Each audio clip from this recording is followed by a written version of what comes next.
Yeah, absolutely. And we talk about drop spots and how players master them, play to their strengths. Kanata's been landing risky reels for quite some time. This is his home. This is his playground. It looks like he already is catching wind of something going on over here. Just the builds in its own is going to be the factor to let him know of what's going on. It's time for him to get a piece of this. He's been averaging about 2 elims throughout the course of the competition around, so this could be one of his cheeky little rotates to see if he can get one. And yes, he's going to steal away with one. And with the power shotgun that he has right now, this upgraded variant of the tactical, I mean, I don't see a reason for him not to take this fight right now. Yeah, Kanata, one of the most proficient box fighters or just mechanical players in this region here, and he's very confident. Ooh, because of stuff like that. Takes down Sizz Lucky. That's 2 eliminations. That's an 8-point swing. Kanata, who's going into this game on 4th only. He was one of those players who was outside that leaderboard. So with this... But we're going to jump over now. Spark G Timbers here. We're kind of looking at all kinds of aspects of the map right now. The rig seems to be first home location right now. First and 6th place. We're going to go back to the action though. Timbers. P-God picks up a nice elimination on Spark G there out of Holly. And this is a drop that me and Sundown were talking about yesterday. And Sundown calling it one of those kind of like trap POIs. It's got a name on it, so you think that maybe it's one of those... Surprising all of a sudden breaks out. I know we talk about first place, but you have to think about it. It's still... 5-figure checks on the line here. The big prizing for breaking into top 10. There's a lot of money out there to be made. So don't count these players out that are just close by. He's going to find Kiox here. So Bully's off to a good start this round. And he's going to be able to pick up all the loot too. So he can continue this fight if he wants. And yeah, I guess with the refresher, this is all in his favor right now. All he has to do is not eat a big shotgun shot like that, which now all of a sudden gives the enemy the momentum. And it's the second one. He finds what he needs though. Vet on Legacy goes down.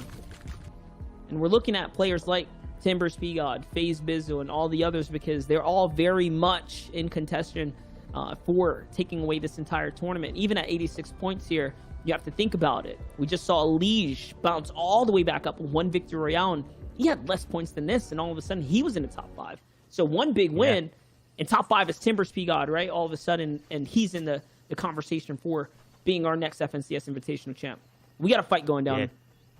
P-God's going to try and take this one from beneath, see if he can knock him out and maybe get a bit of an advantage. He does, hits it for Whites too. Knight goes down. Knight having a rough day. He does drop Logjam, so he's not too far from his drop, but obviously had someone in his rotation path that Timbers now has in front of him. But I don't know if this player really wants to take this fight. Could maybe use this tree cover to disengage. Oh, it's Saf getting beamed up a little bit as Frosty is pushing forward, and we're going to see more of these fights break out now where even a couple tags is all these players need to go aggressive. Maybe needed more though, because Frosty gets in the box but doesn't capitalize. But Tragic, he's not out of the fire yet. He's in the back foot now. He's got Slurpfish. And that's the thing, right? If you want to pull a Wolfies, you have to push players. I mean, Frisk could be trying to do the same thing. It's one thing to play for top 10. It's another to play for the victory. The entire kind of to be the champion of the tournament. He's going to find Jamper right there just from taking a couple shots right underneath, falling him into the trap now. And with all the excess loot here, I wouldn't be surprised if he just parks up right now and takes well and full advantage of the situation he's been granted here. It's Booga, the World Cup champion, the World Cup. He's got to get through Booger up there. He's got the Gideon looking over to and Sway, a name we haven't seen too much for how aggressive he is. Struggling a little bit here in these more stacked games compared to what he did in the reboot rounds. He gets in the box and showing there. He goes toe-to-toe with Grazka. That's the kind of play that maybe worked during reboot round and maybe worked during those more open qualifier situations. But when you go against toe-to-toe with some of the best, another bandage cannon maybe doesn't want to use it, doesn't want this player to know he's here. This is a risky fight to take, goes for the builds. I think it's kind of do or die here. He needs to go for these shots. 45 health is ticking down. It's a 2-tick now as well, so he doesn't have long to wait this one out. Finds the angle though, but maybe had the info that Nico was low as well, and there it is. Kaz played that one well. He's now got the minis, the bandage cannon, and the big pop, but he's got to make it pretty far into a lot of eyes looking at him. I can see 6 people on that bridge just to his right, so see if maybe he can even make it to the next zone, but a good elimination either way. He is cooking. He's one of those players that is just outside that top 20, or just inside the top 20, sorry, who could kind of shake things up really quickly. Frist maybe could seize an angle to go for that heavy snipe. He's dropping down to maybe look for it. He wants to look through the cone.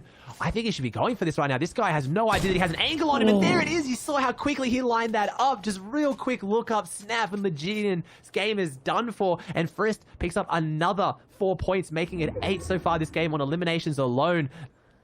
And just that shot right there, I got to give full credit to the ops team. It gives you the perfect kind of canvas, lay of the land, right? This is what Neon is dealing with. Avery on height, Boog on the other side, Stretch perched up on the mountain already, and all the other threats and factors in the field. How is Neon going to make this rotation right now? It's against all odds, and that's what I meant coming into this. It doesn't look like a winning formula, and now he needs this Elam more than anything, probably to keep him in the game right now. This could be a bounce back moment for him, the refresher per se, but no, he's not taking any risk. He's actually going to disengage and take a completely different route.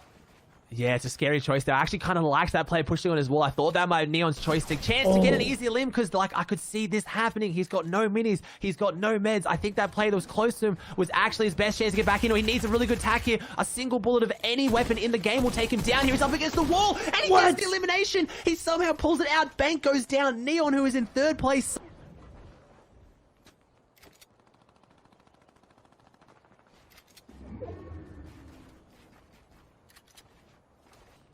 He's perched up on the mountain right now. He's going to find someone for White's health right there. That means this guy does not have any shield.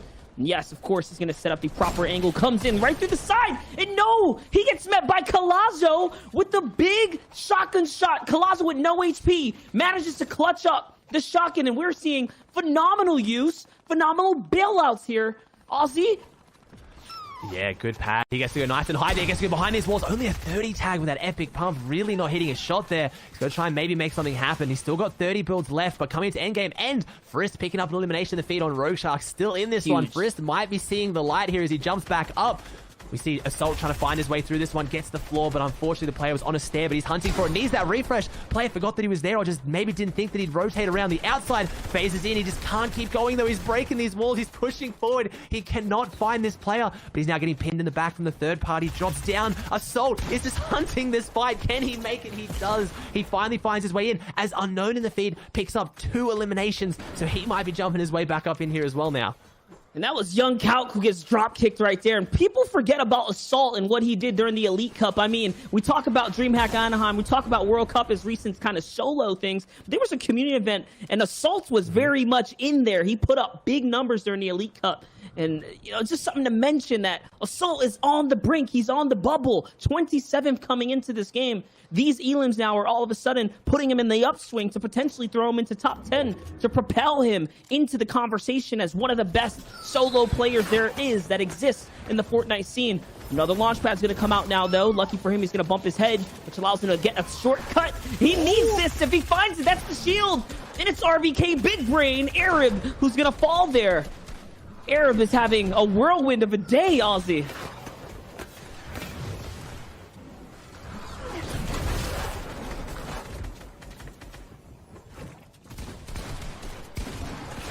All right, but it's still going down right now. So Assault is going to get shot from the side here. Heavy Sniper's going to open the box. He's going to turn and respond to AV and Detain right there as players are getting dropped. So Detain's going to get taken out by Assault now. And Scope still tearing up a rampage in the field. Azers is going to fall. And here Assault's going to find another one. Furious must be so mad after that shot right there, because once again, his guard was let down and he gives 4 floppers to Assault, who's going to be making a big comeback from the back of the storm line.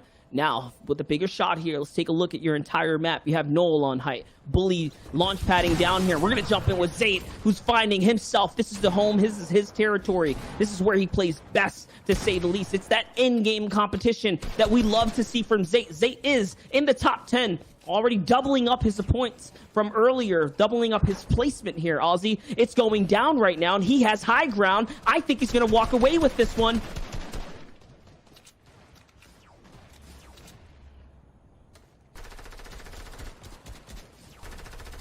All right, but Ozzy's going to cut back out, so we're going to jump back into this. It's ZAYT on high ground here. He's looking for any opportunity. Remember, he was in 8th place. So with all the shots landing right there, all of a sudden he has enough ammunition to run this game. And he can build out as high as he wants because the water is right over it as long as he leads out. And he recognizes that. He's taking full advantage of it right now. putting all the pressure down, trying to see what he can find here, just looking to disconnect the opponents, disconnect any enemies. Now the harpoon can be the answering factor. Those shots right there are going to be so clutch. He's going to find all the ones that he needs. It's Booga who falls to ZAYT. It's Tabs who follows up right afterwards. And now again, inching his way out, he's turning all the pressure on the lobby here. It's Avery. Such huge names here in the competition. ZAYT, what are you on right now? High ground is his. He's going to jump into the water. It hits the big shotgun shot on Null. And all of a sudden, ZAYT.